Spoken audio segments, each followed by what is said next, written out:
नमस्कार, जय जय सिया राम। स्वागत है आपका हमारे YouTube चैनल पंडित सौम्य अवस्थी में। मित्रों, आशा करता हूं कि आप सभी कुशल मंगल एवं स्वस्थ होंगे।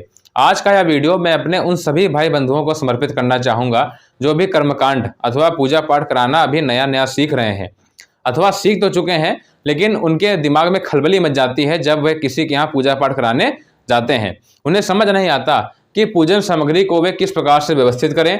जब वे पूजा कराने के लिए बैठें तो दिशा क्या हो, अर्थात उनका मुख पूरब की ओर हो अथवा उत्तर की ओर, या जिसके यहाँ वे पूजा कराने गए हैं यानी कि उनके यजमान का जो मुख है वह उत्तर की ओर हो अथवा पूरब की ओर हो।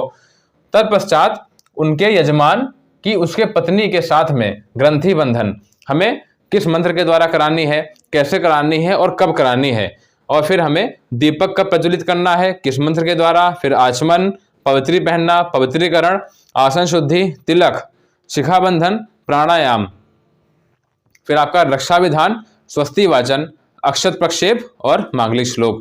तो इस प्रकार से इस विषय में आपको संपूर्ण जानकारी इस वीडियो में मिलने वाली है और मेरा आपको वचन है कि यदि आप इस वीडियो को अंत तक ध्यान से देखते हैं तो इस विषय में आपको बहुत कुछ आज नया सीखने को मिलेगा और फिर आपको किसी अन्य वीडियो पर जाने की आवश्यकता बिल्कुल भी नहीं है।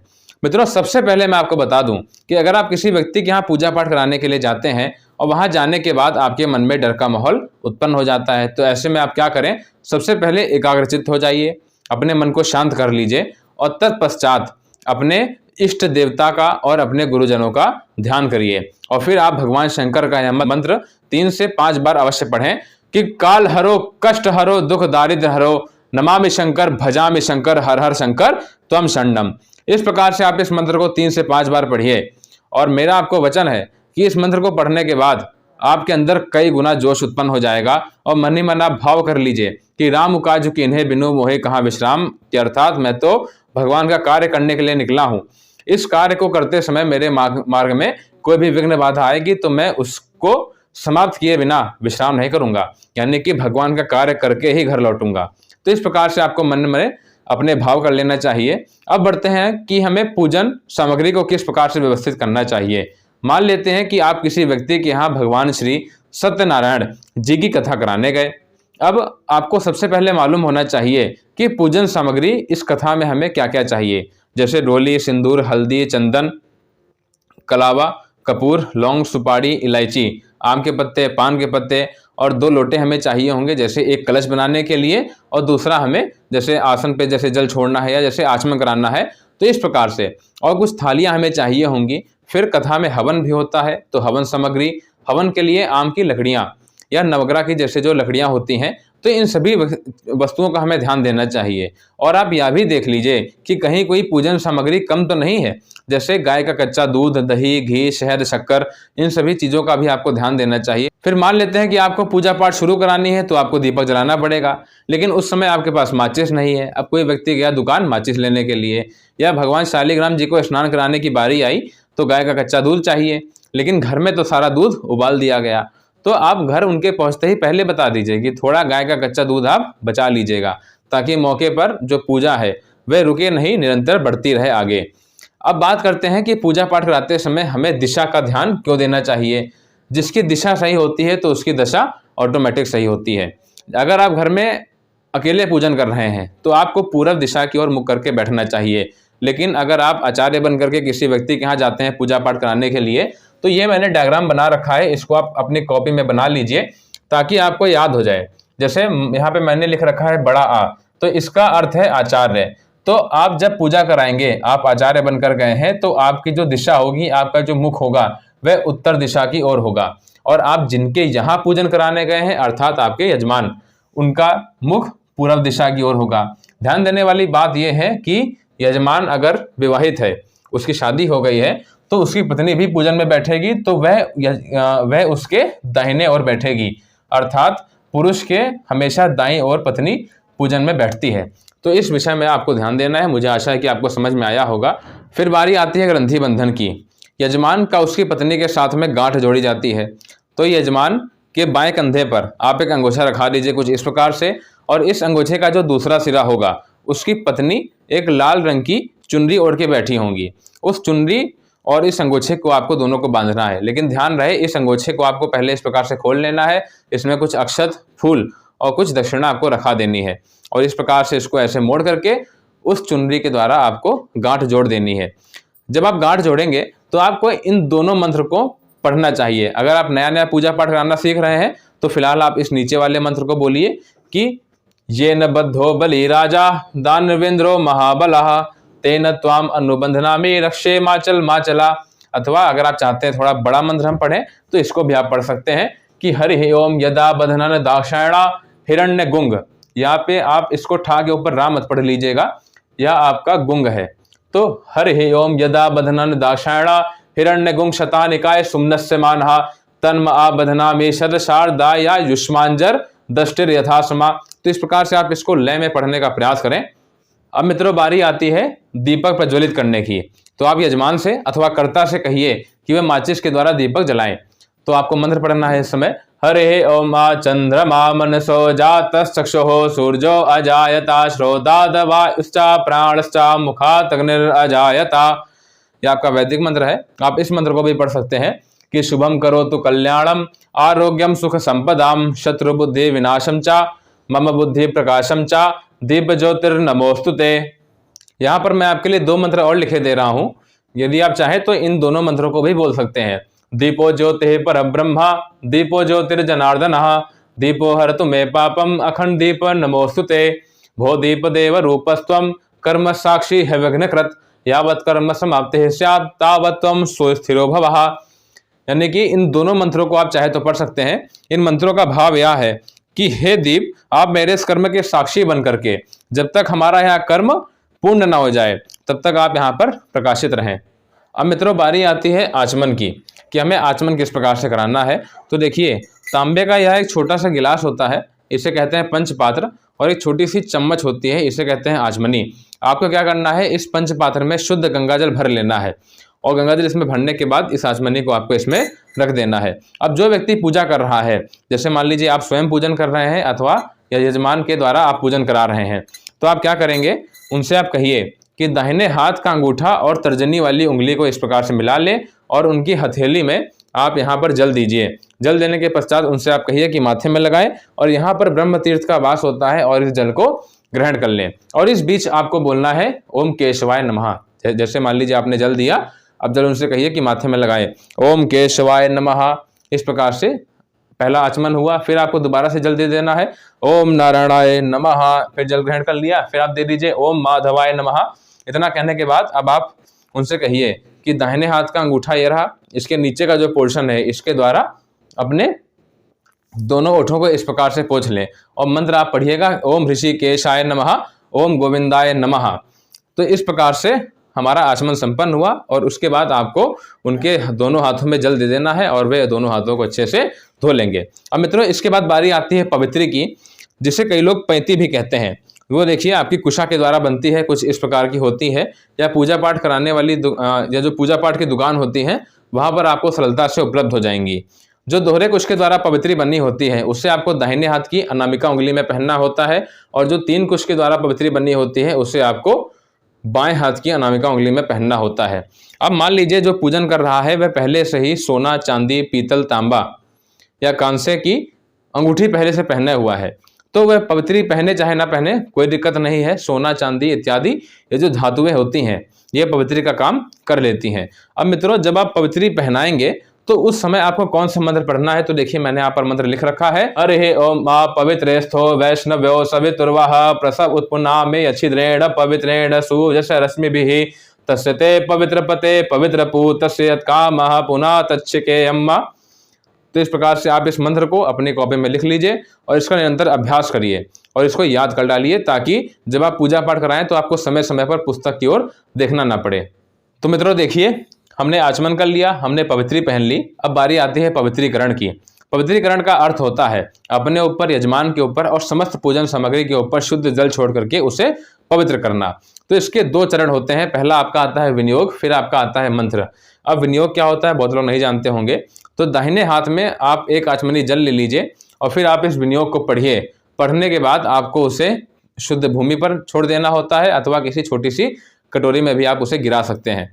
तो चलिए शुरू करते हैं।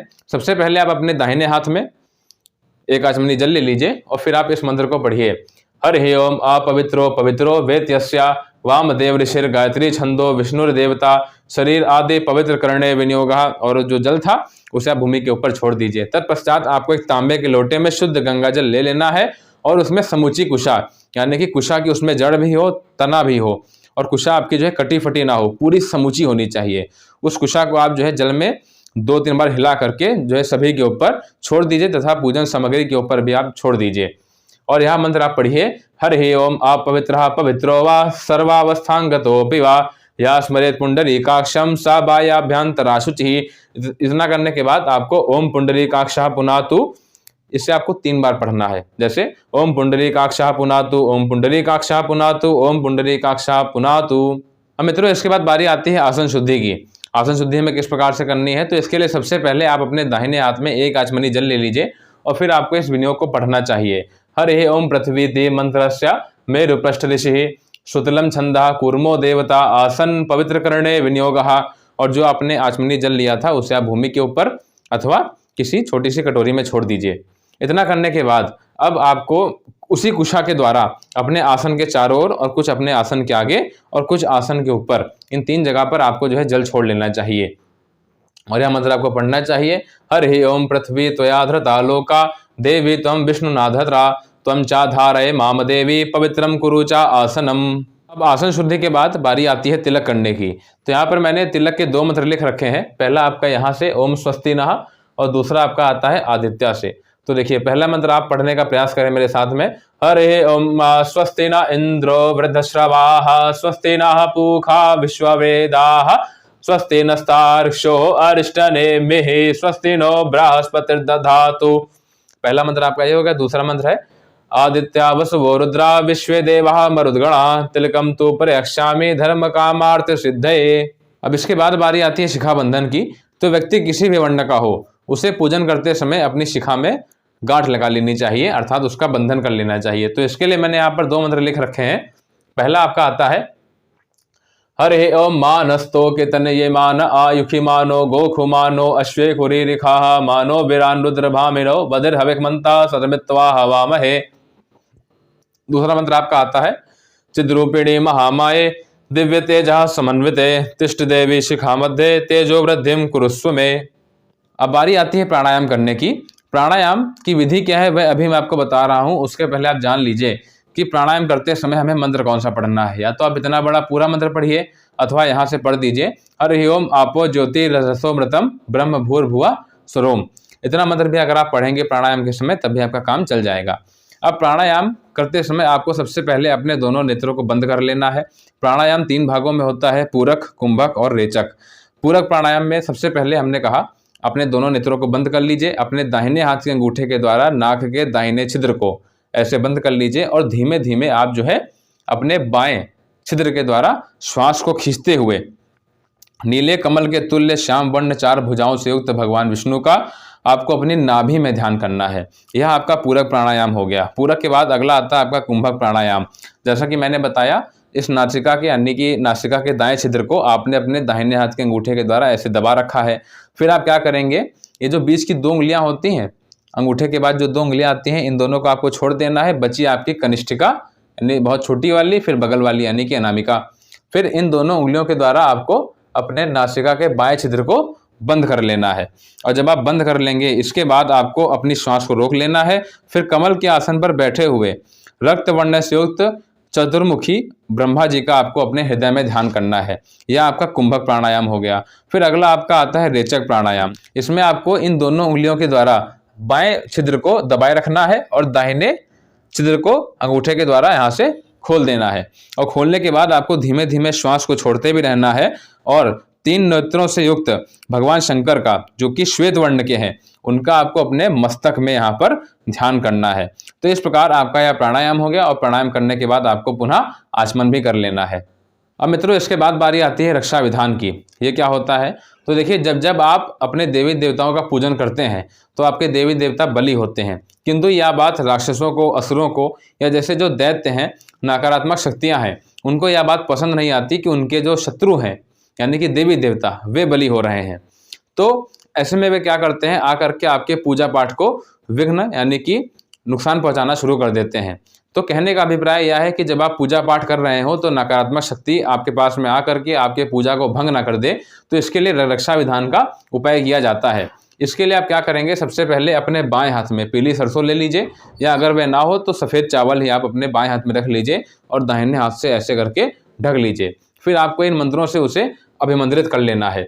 हरि ओम अपा सरपंतु ते भूता, ये भूता भूमि संस्थिता, ये भूता विघ्न करता रहा, ते नश्यन्तु शिवाज्ञया, अपक्रामन्तु भूतानां पिशाचा सर्वतो दिशः, सर्वेषां विरोधेन शांतिकं तु करोम्यहम्। तो इन मंत्रों के द्वारा जब आपने उसे अभिमंत्रित कर लिया, फिर आपको उसे खोल लेना है दाहिने हाथ से, और फिर आपको उसे दाहिने हाथ में रख लेना है, और फिर सबसे पहले आपको पूर्व दिशा में छोड़ना है, और फिर अपने चारों ओर घुमाते हुए 10 दिशाओं में आपको उस पीली सरसों को अथवा सफ़ेद चावल को आपको छोड़ देना होता है। यही आपका रक्षा विधान का उपाय होता है। अब मित्रों, आपकी जानकारी के लिए मैं बता दूं कि अभी जो रक्षा विधान के विषय में हमने बात की, यहाँ पर मैंने सिर्फ 2 मंत्रों का ही समावेश किया। अब अगर आप किसी बड़े अनुष्ठान को करा रहे हैं, किसी बड़ी पूजा में आप शामिल हैं, और वहाँ पर फिर आपको रक्षा विधान भी विस्तृत ही कराना पड़ेगा, तो उसकी विस्तृत विधि जानने के लिए आप हमारे चैनल पर जाइए और रक्षा विधान की उस वीडियो को अवश्य देखें, ताकि आपको एक शास्त्रीय विधि मालूम पड़े। यहाँ तक अगर आपने हमारी वीडियो देखी है और कुछ आपको लाभ मिला हो तो वीडियो को लाइक कर दीजिएगा। चैनल पर अगर आप पहली बार आए हो तो इससे आप सब्सक्राइब अवश्य कर लीजिएगा।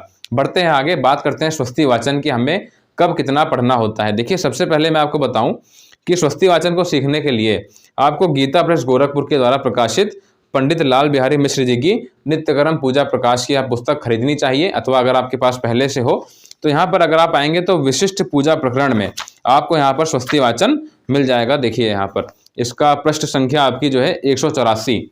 इसमें जो आपका स्वस्ति वाचन दे रखा है, इसमें कई विद्वान जन आनो भद्रा से पढ़ना शुरू कर देते हैं, अथवा स्वस्ति नः इंद्रो वृद्धश्रवः से पढ़ना शुरू कर देते हैं, अथवा देवभू शांति अंतरिक्ष गुण शांति पृथ्वी शांति रापा से लेकर के अंत तक जाते हैं।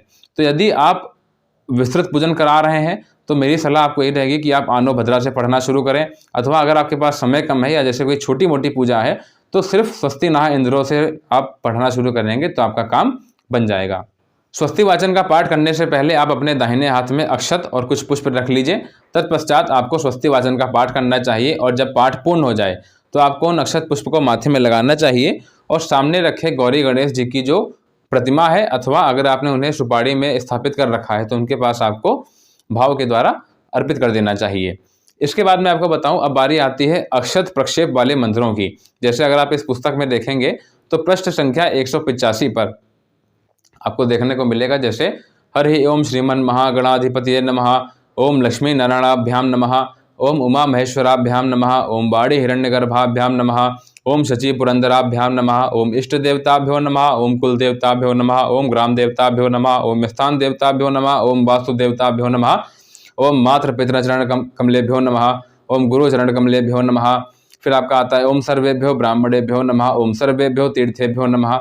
तो देखिए जो आपके मंत्र हैं, तो जैसे हम नमः कह रहे हैं बार बार, तो आप ध्यान दीजिए, आप क्या करेंगे, बाएं हाथ में थोड़े पीले अथवा रोली के द्वारा रंगे हुए अक्षतों को बाएं हाथ में रख लीजिए, और जब जब मैं नमः कहूँगा या जैसे जब जब आप नमः कहेंगे तो आप अपने कर्ता के द्वारा, यानी जैसे जो आपके श्रीमान जी हैं उनसे आप कहिए कि दाहिने हाथ के द्वारा मृग मुद्रा बनाएं। अंगूठा, बीच वाली उंगली, मध्यमा और अनामिका, इन तीनों को जोड़ करके 2-2, 3-3 दाने जब आप नमः कहेंगे तो वे गौरी गणेश के पास में अर्पित करेंगे। और फिर अंत में जब यह नमः वाले सब खत्म हो जाएं मंत्र आपके, तो आप उनसे कहिए जो बचे खुचे हैं सभी आप अक्षत दाहिने हाथ में इकट्ठा कर लीजिए, माथे में लगा करके हरि ओम श्री सिद्धि बुद्धि सहिताय श्रीमन महागणाधिपतये नमः, जो बचे खुचे हैं वे सभी गौरी गणेश के पास में छोड़ दें।